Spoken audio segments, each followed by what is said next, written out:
Baik, selamat pagi. Sehat selalu. Bagaimana kabar Anda hari ini? Semoga tetap dalam kondisi yang baik dan selalu dekat dengan keluarga. Pada pagi hari ini, secara khusus saya akan memberikan landasan materi atau landasan teori sebelum Anda beraktivitas. Karena beberapa masukan untuk kami, Bapak Ibu guru memiliki frekuensi yang kurang dalam memberikan landasan teori atau landasan materi. Maka hari ini secara khusus saya mencoba untuk memberikan landasan materi tentang fungsi-fungsi dalam manajemen. Terutama yang saya bahas adalah fungsi planning atau fungsi perencanaan. Oke, tetap sehat, tetap dekat dengan keluarga, dan semoga Anda selalu stay positif dan produktif di rumah. Oke, mari kita mulai materinya, ya. Fungsi-fungsi manajemen, seperti yang Anda ketahui, pada dasarnya ada 4, ya. Ada planning, ada organizing, ada apa lagi? Actuating, ya, atau menggerakkan, dan ada C-nya adalah controlling atau pengawasan, ya. Hari ini kita akan bahas yang planning dulu, ya. Fungsi planning adalah fungsi yang paling utama dalam seluruh rangkaian manajemen, ya. Fungsi yang paling utama yang merupakan dasar dari seluruh kegiatan manajemen.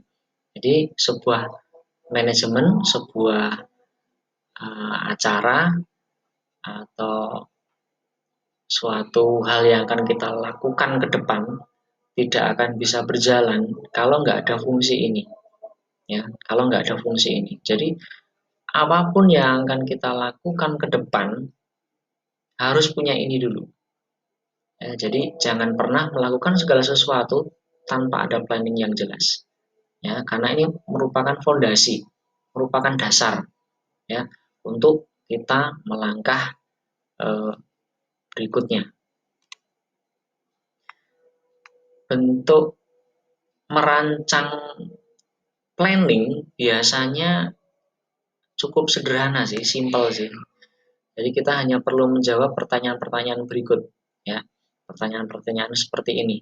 Ya, jadi kalau kita nanti misalnya ada rencana mau kuliah atau ada rencana mau kerja misalnya, atau ada rencana mau bikin usaha online misalnya, kita perlu menjawab pertanyaan-pertanyaan berikut ini, ya. Kemudian pertanyaan-pertanyaan itu dirangkum dalam sebuah deskriptif supaya makin jelas, ya, planning kita seperti apa, ya. Pertanyaan-pertanyaannya adalah sebagai berikut. Ada what, ya, apa yang mau kita lakuin nih, gitu, ya. Kuliah kah, kerja kah, atau berwira swasta, ya. Kemudian why, mengapa saya harus melakukan salah satu dari ketiga hal tadi misalnya, ya. Mengapa saya harus kuliah? Nah, ini perlu dijawab dulu, ya.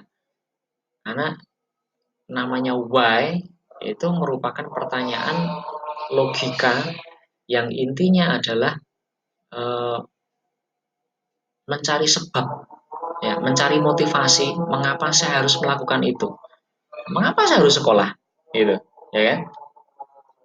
Nah, dia harus cari tahu dulu nih motivasinya apa. Kalau kalau nggak bisa menjawab pertanyaan nomor 2 ini, ya kita menjalani segala sesuatu ya hanya sekedar sekedar jalan aja gitu, sekedar sekolah, sekedar sekedar kuliah gitu kan, sekedar kerja gitu kan. Nanti kalau merit ya ya sekedar merit gitu kan. Jadi hidup kita hanya hidup sekedar gitu kan, nggak ada goal yang jelas, nggak ada target yang jelas gitu kan. Nah, kemudian where, di mana nih, di mana saya nanti akan kuliah, di mana nanti saya akan kerja, di mana nanti saya akan membuat usaha wira swasta, ya, misalnya, ya. Kemudian when, kapan, ya kan. Kapan saya akan memulainya?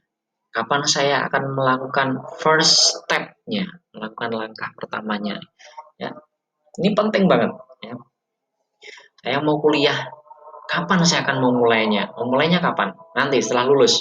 Oh, enggak, mulainya sudah dari kemarin, udah dari waktu-waktu yang lalu. Jadi kuliah, kerja, dan kegiatan-kegiatan kita selanjutnya setelah itu sudah kita rancang jauh sebelum sebelum kita ada di level sekarang ini gitu. Jadi kalau mau mulainya sekarang, ya bukan dikatakan telat sih, tapi ya eh, cukup absurd juga kalau udah level sekarang baru mikir nanti saya mau apa gitu, ya, kurang ideal kalau menurut saya ya. Who artinya siapa saja orang-orang yang terlibat, ya siapa saja orang-orang yang terlibat atau dilibatkan ya dalam uh, goal kita ya. Kira-kira ketika kita mau kuliah, orang-orang yang akan kita libatkan tuh siapa aja gitu. Ya minimal diri kita sendiri, lahir batin gitu kan. Kemudian orang tua yang membackup kita, yang merupakan investor kita ya kan. Nah, karena kita mengatakan orang tua kita adalah investor kita, ya maka segala sesuatu yang kita lakukan, sekolah, kuliah, itu ya kita pertanggungjawabkan sama beliau berdua gitu, dengan menunjukkan nilai-nilai yang baik, ya kan, nilai-nilai rapot yang baik, nilai ulangan-ulangan yang baik, nilai tugas yang baik, nilai IP yang baik, nilai IPK yang baik, lulus cum laude gitu kan, amin, gitu kan. Dan how, uh, gimana ya caranya ya. Jadi ketika kita punya rencana kuliah, punya rencana buat kerja, punya rencana buat bikin usaha, uh, how ini berarti bertanya tentang strategi, ya, tentang trik. Ya. Oh, saya mau kuliah di PTN nih. Nah, triknya apa? Ya, triknya mulai dari sekarang berarti mau nggak mau misalnya nih, misalnya ikut bimbel misalnya. Ya, paket tembus PTN misalnya. Itu trik. Nggak bisa nggak. Mutlak itu. Kayak begituan tuh. Ya, ada trik, ada strategi, yang trik-trik dan strategi itu akan mempermudah jalan kita untuk mencapai goal kita. Gitu. Oke, itu dijawab dulu ya. Setelah dijawab, kemudian dibikin semacam deskriptif yang runtut seperti karangan deskriptif, sehingga kita bisa tahu, oh seperti ini nih set plan saya, ya blueprint saya itu seperti ini untuk mau kuliah, kerja, atau bikin usaha. Ya, oke, next. Ya.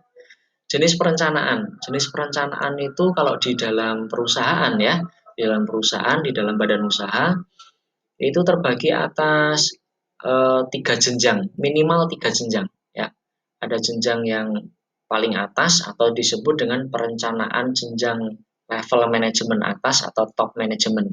Ya, biasanya perencanaan-perencanaan di bagian top level manajemen itu berbicara tentang konsep, ya konsep, berbicara tentang konsep. Jadi sesuatu yang belum real, ya belum real. Jadi hanya sekedar konsep. Konsepnya adalah produk kita nanti harus bisa diakses, bisa dikonsumsi, misalnya oleh seluruh orang Indonesia, ya baik di kota maupun di desa. Itu konsep. Jadi nggak real, ya hanya semacam apa ya, angan-angan gitu.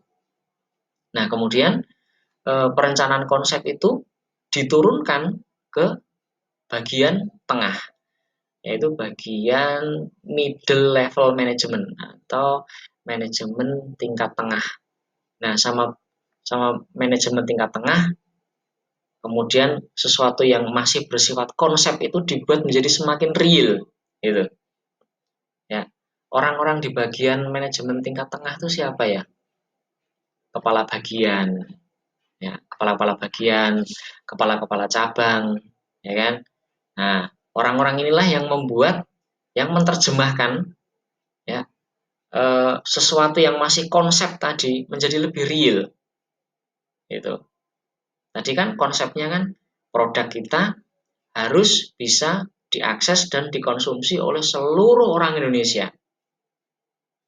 Nah, kalau diterjemahkan di dalam bentuk planning manajemen bagian tengah bagaimana? Oh, berarti sarana distribusinya ya, sarana distribusinya atau line distribusinya atau link distribusinya harus tersedia di seluruh Indonesia.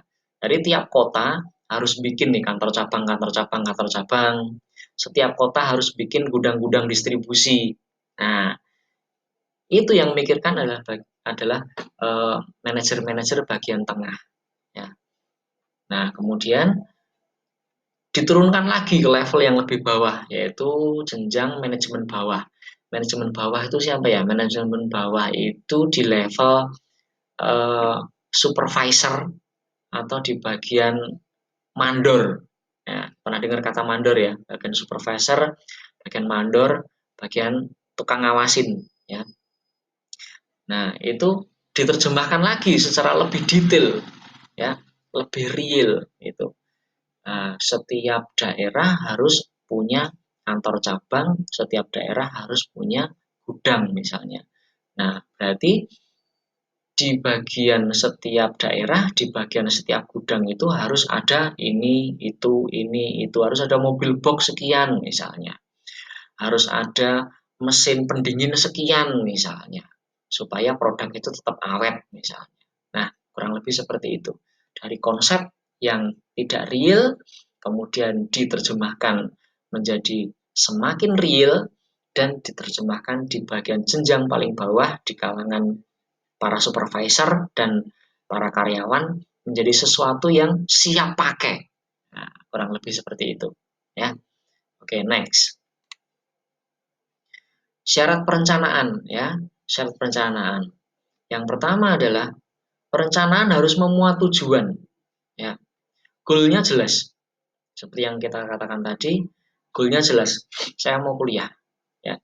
Kuliahnya nggak sembarangan. Saya mau ke PTN. Di mana PTN-nya? Saya mau ke UGM, Universitas Gajah Mada Yogyakarta. This example. Jelas, ya. Saya mau ke UNS, mau ke Solo. Saya mau ke mana lagi misalnya? UPI misalnya, atau ke Pajajaran misalnya, ya, jelas. Kemudian sederhana, simple, ya. Selain punya tujuan, punya kejelasan, simple, ya, nggak ribet. Fix, saya mau kuliah kemana? PTN. PTN-nya mana? UGM. Simple, ya. Bukan dua. Next ya, berikutnya yang ketiga berarti ya. Fleksibel. Ya, artinya fleksibel itu kalau sampai nanti rencana kita itu bleset, ya, bleset. Jadi tidak sesuai tujuan, gitu kan. Sampai pada harinya ikut tes masuk PTN ternyata gagal. Jadi harus fleksibel. Apa fleksibelnya? Bikin plan B. Ya, diusahakan plan B ini kualitasnya sama dengan plan yang utama. Ya, ya. Misalnya apa? Kuliah di swasta tapi yang swasta bagus. Yang berikutnya adalah seimbang. Ya, seimbang antara hak dan kewajiban. Oke, next. Manfaatnya, planning yang bagus manfaatnya ya tepat dan terorganisir, menghindari kesalahan, dan sebagai pedoman buat rambu-rambu. Oke, demikian tutorial hari ini. Terima kasih atas segala perhatian Anda. Selalu sehat, selalu dekat dengan keluarga, stay positif dan produktif. Oke, bye. God bless.